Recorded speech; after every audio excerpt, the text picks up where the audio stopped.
Welcome to Visual Fractions. Today, we're diving into how to convert the decimal 0.015 into a fraction. Let's start with our decimal, 0.015. Notice there are 3 digits to the right of the decimal. This places it in the thousands position. To convert this decimal into a fraction, you initially put 0.015 over 1, essentially treating the decimal as the numerator in a fraction where the denominator is 1. This sets up the conversion process where we multiply both the numerator, 0.015, and the denominator, 1, by 1000 because there are 3 decimal places.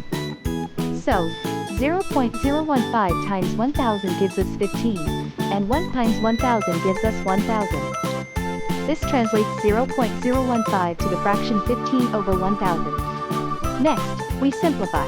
Both the numerator and the denominator in 15 1,000ths can be divided by 5, the greatest common divisor. Divide 15 by 5 to get 3, and divide 1000 by 5 to get 200. So, 15 1,000ths simplifies neatly to 3 over 200. And there you have it. The decimal 0.015 when converted to a fraction equals 3 over 200. If you found this tutorial helpful, remember to smash that like button and subscribe to Visual Fractions for more practical math insights. Thanks for watching.